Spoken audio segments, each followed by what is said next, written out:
जब पहला बच्चा कंस ने मारा था तब भी देवकी ने एक स्तुति की थी भैया से, क्या? मेरे लाल को मेरे, जब पहला बच्चा मारा था तब भी देवकी ने यही कहा था। देखो कितनी बढ़िया स्तुति कर रही अपने भैया की। भैया मेरे लाल को मेरे भैया न मारो, इसे मार करके तुम्हें क्या मिलेगा। मेरे लाल को मेरे भैया न मारो, इसे मार करके तुम्हें क्या मिलेगा।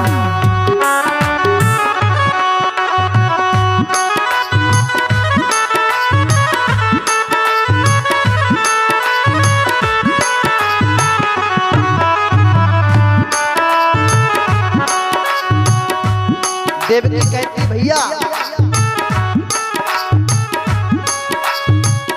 राखी की लाज भैया तूने न राखी, राखी हो गई जल कर के राखी।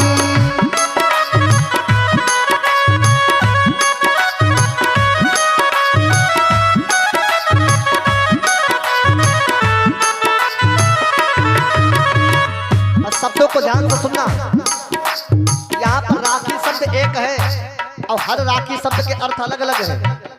देवकी रो रो के कहती भैया राखी की लाज भैया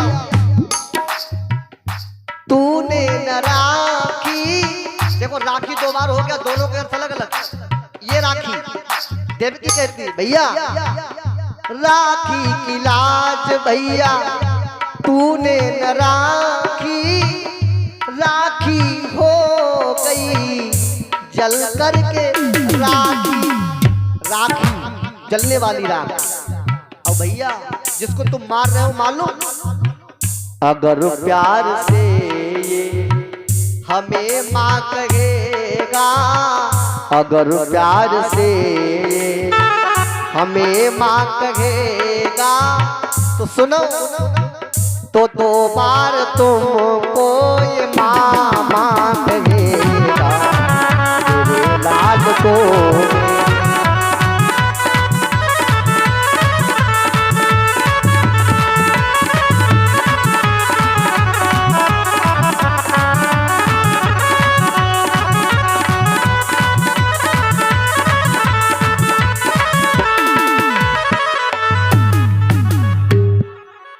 अगर प्यार से ये हमें माँ कहेगा तो दो बार तुमको ये मामा कहेगा। हर बच्चे को मारने के पीछे मेरी देवकी मैया ने अपने भैया से यही स्तुति की, लेकिन निर्दयी कंस नहीं माना। इसी तरीके से आज कन्या को छीनने लगा। फिर भी मेरी देवकी बहन ने कहा भैया हम दोनों की एक निशानी, यही एक संतान तात रखियो कन्या के प्राण। भैया संसार में दो ही जीव ऐसे हैं जिनको संसार में किसी से हानि नहीं हो सकती। कौन कौन? एक कन्या और एक गाय। ये ऐसे ऐसे उदार व्यक्ति हैं, ऐसे उदार जीव हैं जिनको किसी से हानि नहीं होती। इस कन्या को छोड़ दो। लेकिन वो निर्दयी कंस ने कहा देखो जो मेरा काल होता है वो काल को जन्म देने वाली को ही नहीं छोड़ने वाला था, मैं तो इसको कैसे छोड़ दूं। जबरदस्ती आज उस कंसासुर ने अपनी बहन देवकी के हाथों से उस भांजी को छीन लिया, उस योग माया को छीना। और योग माया ये केवल उसको कन्या दिखाई देती है, ये कोई साधारण कन्या नहीं है। यही योग माया कन्या आदि शक्ति पराम्बा अम्बा जगदम्बा है, माता पार्वती है। यही पूर्णागिरी मैया है, ये वैष्णो मैया है, ये ललिता मैया है, ये कात्यायनी है, ये चामुंडा है, ये भद्रकाली है, ये काली मैया है। उसको लग रहा है ये कोई साधारण कन्या है। भगवान के आदेश से माता भवानी ही कन्या बनकर के आई है, लेकिन वो जान नहीं पा रहा है, वो साधारण बच्ची समझ रहा है। दौड़ करके उसने देवकी के हाथ से उस कन्या को छीना और जैसे पीछे 6 बच्चे मारे उसी तरीके से इसने सोचा इसको भी हम पकड़ के दे मारे। और जैसे ही पत्थर की शिला पर पटकना चाहा, अगर कोई साधारण बच्ची होती तो शायद मर ही जाती।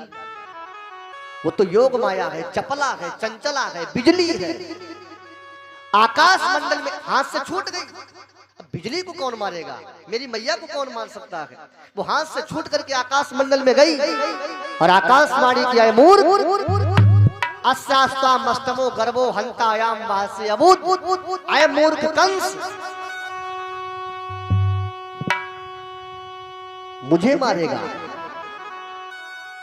विश्वास मान रे अजान, और विपदा का बीज बो चुका है। अरे तेरे काल का अरे मूर्ख, गोकुल में जन्म हो चुका है।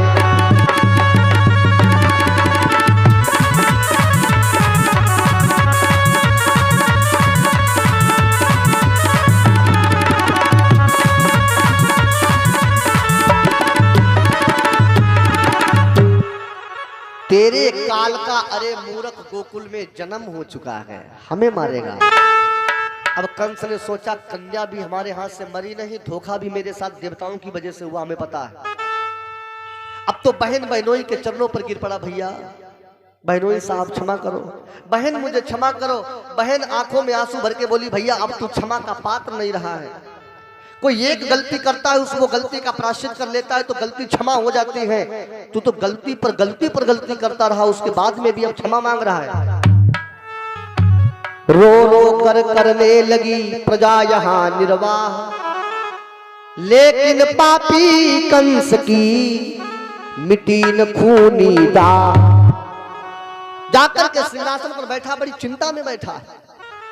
अच्छा, किसी न किसी तरीके से खबर उसकी बहन को मिल गई कि मेरा भैया बड़ा दुखी है। हा? अब भाई के लिए सबसे बड़ी अगर कोई शुभचिंतक है तो उसकी बहन होती है। सुखदेव भगवान कहते हैं, यथा नामो तथा गुणा, इसकी बहन का जैसा नाम वैसे इसके अंदर गुण भी विद्यमान है। और नाम मालूम क्या है? परीक्षित ने कहा, गुरुदेव क्या नाम? बोले नाम है पूतना। और पूतना का संधि विच्छेद करो, अर्थ अपने आप निकल रहा है, पूतना। मानो एक संत ये भी भाव देते हैं कि इसके कोई संतान नहीं थी, तो इसलिए इसका नाम है पूतना। अच्छा, एक निवेदन और करें यहाँ पर, एक विशेष बात हम आपको और बताते चले। आजकल अधिकतर मेरी माताएं एक 3 गिनती है, जो 3 गिनतियों को ज्यादा अशुद्ध मानती हैं। कोई काम 3 बार करो, ये कहेंगे गलत है। या कई जगह हम भोजन करने गए तो कुछ माताएं ऐसी होती हैं, जैसे 1-2 जगह हम कथा में गए तो हमने 3 रोटी खाई भोजन के साथ में, तो एक मैया बोली, बोले पंडित जी या तो 3.25 खाओ करो या 3.25 खाओ करो। हमने कहा है, बोले 3 न खाओ करो। अधिकतर माताओं का ये दुलार, एक तरीके से इनका दुलार है, प्यार है। अब समझ इनकी अपनी अपनी। तो हमने कहा क्यों मैया? बोले 3 रोटी अच्छी नहीं होती, 3 मत खाया करो। तो हमने कहा माता जी अगर आपके अंदर यही शंका है तो आज हम आपकी ये शंका दूर करने का प्रयास करेंगे। 3 गिनती से ज्यादा पवित्र गिनती कोई है ही नहीं। 3 गिनती का मेरे राम जी ने कितना सम्मान किया, 3 गिनती का मेरे कृष्ण जी ने कितना सम्मान किया, यही बात हम आपको बताने जा रहे हैं। सुनो, कल्पना करो, आप लोग गणना करो। मेरे राम जी महाराज ने त्रेता युग में जिस नगर में अवतार लिया है, उस नगर के नाम में 3 अक्षर, अवध। अभी मैंने स्तुति गाई, अवध सैया मेरी छोड़ो न भैया। जिस नगर में अवतार लिया उस नगर के नाम में अक्षर 3। और भगवान कृष्ण ने द्वापर में जिस नगर में अवतार लिया उस नगर के नाम में 3 अक्षर। कौन? मथुरा।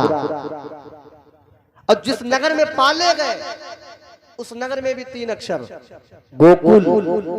और सुनो, मेरे राम ने जिस मैया के उदर से जन्म लिया उस मैया के नाम में 3 अक्षर, दशरथ सुवन कौशिला नंदन। कौशिला 3 अक्षर। अच्छा, द्वापर में भगवान बांके बिहारी ने जिस मैया के उदर से जन्म लिया उस मैया के नाम में 3 अक्षर, क्या नाम? देवकी। और जिस मैया ने पाला उस मैया के नाम में भी 3 अक्षर, यशोदा। अच्छा, त्रेता युग में मेरे राम जी महाराज के हाथ में जो अस्त्र है उस अस्त्र के नाम में 3 अक्षर, धनुष या धनुआ। और द्वापर में भगवान बांके बिहारी की कमर में जो हमेशा साथ रहती है उसमें भी 3 अक्षर, चाहे कहो मुरली और चाहे कहो बांसुरी, 3 अक्षर। और सुनो, मेरे राम जी महाराज ने त्रेता युग में सबसे पहले अगर मारा तो एक लेडीज को मारा, सबसे पहले बोनी की। और जिस लेडीज को मारा उस नारी के नाम में भी 3 अक्षर। क्या नाम? ताड़का।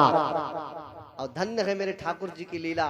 द्वापर में भी सबसे पहले देखो क्या करते हैं, किसको मारते हैं? एक नारी को ही मारते हैं। उस नारी के भी नाम में 3 अक्षर, पूतना। और सुनो, हम नित्य यहाँ से पूजन कराते हैं। हमारे प्रत्येक भागवत के यजमान आते हैं तो हम सभी यजमानों से 3 आचमन कराते हैं। हम 2 नहीं कराते। हम क्या नहीं कराते? कोई आचार नहीं कराता। 3 आचमन। केशवाय नमः, माधवाय नमः, नारायणाय नमः। काल कितने हैं? बोले 3 हैं। वर्तमान काल, भूतकाल, भविष्य काल। सबसे बड़े देव कितने हैं? बोले 3, ब्रह्मा, विष्णु, शंकर जी। कौन कहता 3 गिनती अपवित्र है? हाँ? 3 गिनती का तो मेरे ठाकुर 12 कलाओं से भी, 16 कलाओं से भी अवतार लिया। उन्होंने भी इस गिनती को माना है। मैं निवेदन करूं, खूब बधाइयां हो रही हैं गोकुल में। पूतना अपने भैया के पास पहुंची। बोले भैया चिंता में क्यों हो? बोले क्या करें, सब कुछ मैंने प्रयत्न किया लेकिन मेरे हाथ से वो मेरा काल निकल गया गोकुल में। पूतना के लिए बस इतनी सी बात के लिए इतने चिंता तुम हो? अरे भैया चिंता न करो, ये काम हम पर सौंपो। बोले क्या? बोले मैं गोकुल में जाऊंगी, उस बच्चे को समाप्त करके आऊंगी। ये बड़ी सुंदर बनी और सुंदर बनने के बाद इसने अपने पयस्तनों में कालकूट नाम का जहर लगाया। बड़ा भयंकर जहर होता है। सुखदेव भगवान कहते सुनो। बाहर से इसने आवाज लगाई मैया, और जैसे मैया बाहर निकली बोले हाँ, तो मालूम ये बोली क्या? मैया जुग जुग जीवेरी यशोदा मैया तेरो ललना।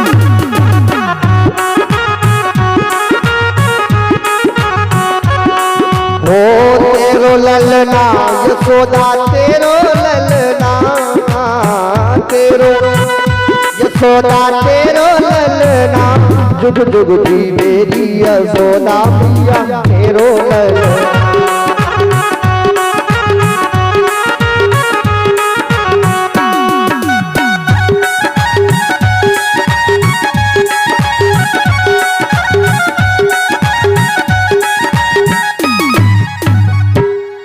क्या बोल रही? उल्टा बोल रही कि नहीं?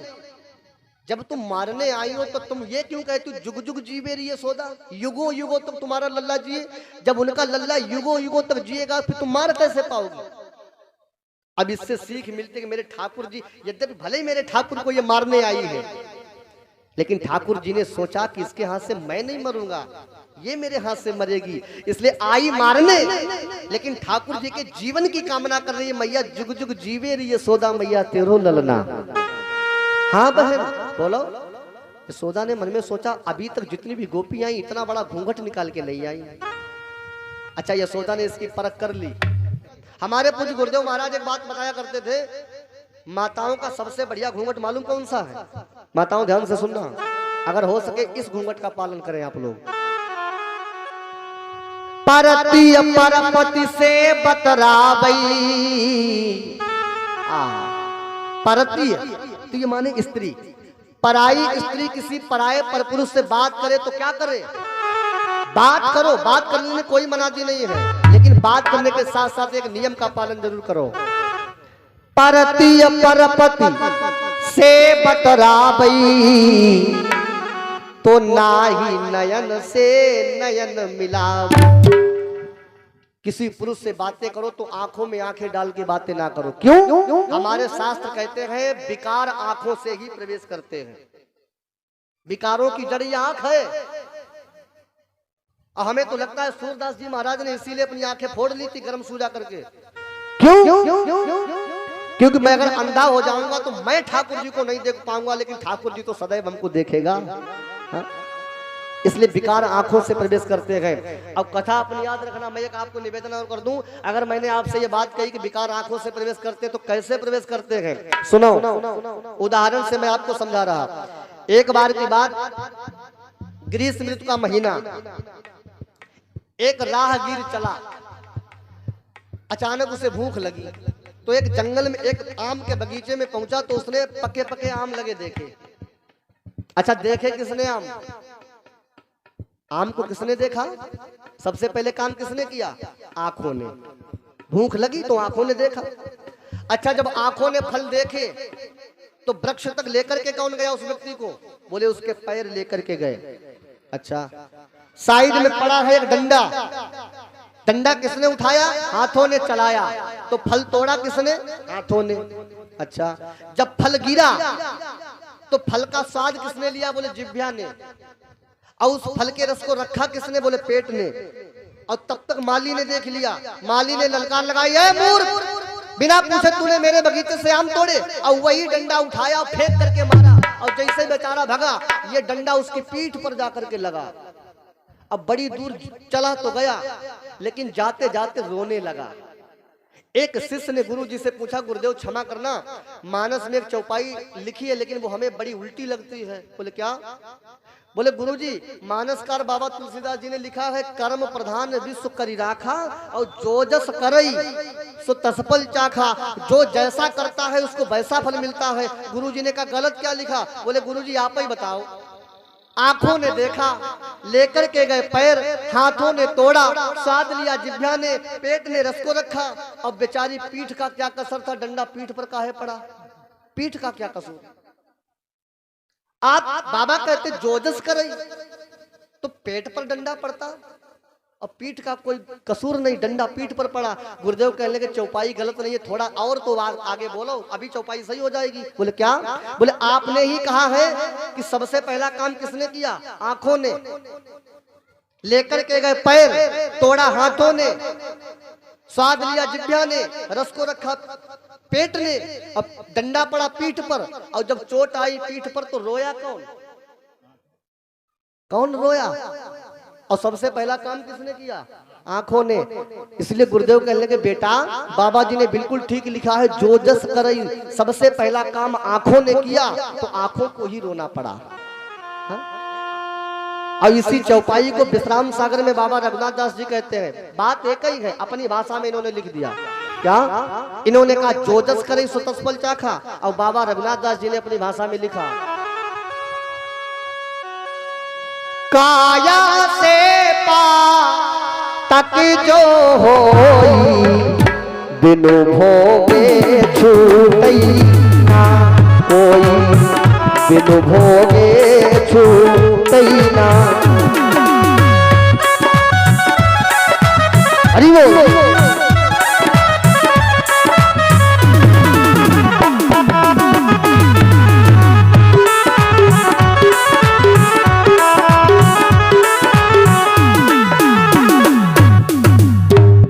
भोगे छूटे ना कोई।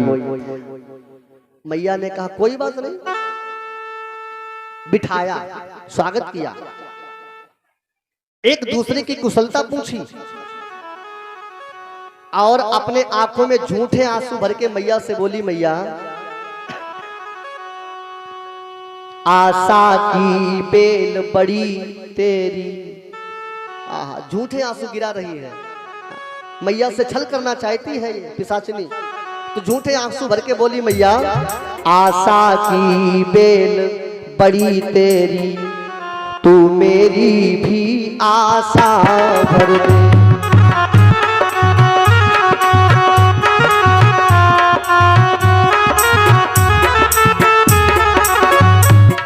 आशा की बेल बड़ी तेरी, तू मेरी भी आशा भर दे। आंसू पहुंच रही है, मैया से कहती, मैया ईश्वर ने तेरी गोद भरी, तू मेरी भी गोदी भर दे।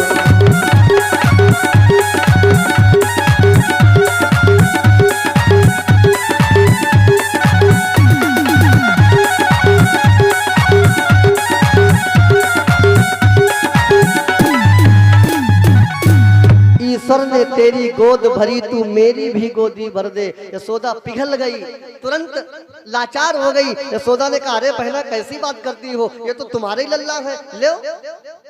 और झट से यशोदा मैया ने जैसे अपने कन्हैया को पूतना की गोद में दिया। सुखदेव भगवान कहते, राजन बड़ी सावधानी से सुनना, मेरे भगवान बांके बिहारी जैसे पूतना की गोद में गए तुरंत आंखें बंद कर ली। और जैसे सुखदेव भगवान ने कहा तुरंत आंखें बंद कर ली, परीक्षित बोले गुरुदेव क्या पूतना की गोद में जाते जाते भगवान डर गए? सुखदेव भगवान मुस्कुराए बोले भगवान क्यों डरेंगे, भगवान तो अभय दान देने वाले हैं, ये तो सबका डर दूर करते हैं। परीक्षित कहने लगे जब सबका डर दूर करते हैं, जब ये किसी को नहीं डरते तो पूतना की गोद में जाते जाते आंखें क्यों बंद की? अभी मैया की गोद में थे तब तो आंखें नहीं बंद की, पूतना की गोद में जाते जाते आंखें क्यों बंद की? सुखदेव भगवान कहने लगे यहाँ पर कई हम आपको उपाय बताएंगे, कई उदाहरणों के साथ समझाएंगे कि मेरे भगवान ने पूतना की गोद में जाते जाते आंखें क्यों बंद की। पहला कारण बड़े गौर से सुनना आप लोग। सुखदेव भगवान कहते आंखें बंद करके मेरे भगवान स्वर्ग गए और स्वर्ग में जाकर के देखा कि भविष्य में जो गद्दी मुझे माता देवकी को देनी होगी, जो गद्दी मुझे माता यशोदा को देनी है, क्या उन दो गद्दियों के पास, उन दो सीटों के पास क्या कोई तीसरी सीट खाली है कि नहीं? क्यों? अरे बोली भले ही पूतना मौसी मुझे मारने आई है, लेकिन आज ये काम तो वही करेगी जो माँ करती है। जरा कल्पना करो, भगवान जी की कृपालता का दर्शन करो। भले ही मारने आई है, ये मारने ही सही, ये मारेगी मुझे, लेकिन मारने से पहले काम क्या करेगी? जो बच्चे के साथ माँ करती है, अपना दूध पिलाएगी मुझे, और जब दूध पिलाएगी तो मेरी माँ हो जाएगी, मेरी मौसी हो जाएगी। तो मैं सोच रहा हूँ जो गति मैं देवकी मैया को दूं, जो गति मैं यशोदा को दूं, मैं वही गति अपनी पूतना मौसी को दूं। इसलिए वो सीट देखने गए, स्वर्ग में जाकर के देखा कि कोई सीट खाली है कि नहीं, इसलिए आंखें बंद हो गई। किसी विद्वान ने दूसरा भाव दिया, भगवान ने आंखें क्यों बंद की? एक विद्वान ने अपना यह भाव दिया कि भगवान कृष्ण ने आंखें इसलिए बंद की, मानो भगवान कृष्ण ने आंखें बंद करके भगवान भोले बाबा का ध्यान किया और कहा भोले बाबा हमें अभी गोकुल में आते आते थोड़े दिन हुए, अभी अच्छी तरीके से मेरे मुंह में माखन मिश्री तो गया नहीं, और पूतना मौसी जहर पिलाने पहले ही आ गई। हमने सुना है तुम जहर पीने के बहुत बढ़िया शौकीन हो, ऐसा करो हम पूतना मौसी का दूध पिए और तुम आकर के जहर पी लो आकर के। तो मानो भोले बाबा का ध्यान करने के लिए भगवान कृष्ण ने आंखें बंद की। ऐसे 20 भावना है, अगर भावनाएं सुनाते रहेंगे तो कथा कम हो पाएगी। ऐसे ऐसे विद्वानों ने भाव दिए। मैं आपसे निवेदन करूं, इस पूतना को मौका मिला और पूतना ने भगवान कृष्ण का मुंह दबाया, मुंह दबा करके अपना पैस्तन भगवान के मुंह में दे दिया। भगवान दूध पीने लगे और जब दुग्ध पान कर लिया तो दुग्ध के साथ ही मेरे ठाकुर जी प्राण खींचने लगे। अच्छा, जब प्राण खींचने लगे तो इसके अंदर वेदना हुई, पीड़ा हुई। अब ये बोलना चाहती है लेकिन बोल नहीं पा रही, इसकी आवाज गोकुल में किसी के कान में नहीं जा रही। और हमारे वेद व्यास जी सूत्र देते हैं, जो पापी होता है ना, मरते समय अगर वो भगवान का नाम लेना चाहेगा तो ले नहीं पाएगा। जन्म जन्म मुनि जतन कराही, अंतराम कहियावत नाही। कृष्ण तदीय पद पंकज पंजरांते, वेद व्यास कहते भागवत में, अद्यैव में विसतु मानस राज हंस, प्राण प्रयाण समय कफवात पित्तई, कंठावरोधन विधौ स्मरणम कुतस्ते। जब प्राणों के प्रयाण का समय आता है तो मनुष्य की सारी गंदगी, कफ, बात, पित्त आकर के कंठ में जमा हो जाता है। फिर वो राम कहना चाहता है और कह नहीं पाता है। ये चिल्लाना चाहती है लेकिन चिल्ला नहीं पा रही। और अंत में श्री सुखदेव भगवान कहते हैं, ये जब अपने स्वाभाविक वेश में आकर के मेरे ठाकुर जी को उड़ा करके आकाश मंडल में ले गई, उस समय मेरे ठाकुर जी को मौका मिला, इसके सीने पर एक मुक्के का प्रहार किया, धड़ाम से पृथ्वी पर आकर के गिरी। मेरे ठाकुर जी ने इस पर कृपा की। ऐसो को उदार जग माही, ऐसो को उदार, इनके समान कौन उदार होगा? जो इनको मारने आई है उसको भी अपना धाम दे देते हैं। बोलिए श्री राधा रमन लाल की। आए 2 बार पावन नाम दोहराए, सब लोग मेरे साथ गाएं। मेरो राधा रमन गिरधारी, गिरधारी श्याम बनवारी। गाइए हरि बोल। गिरधारी श्याम बनवारी,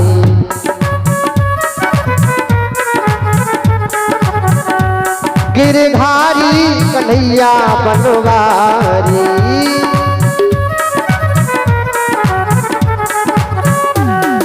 राधा रमण गिरधारी, गिरधारी श्याम बनवारी।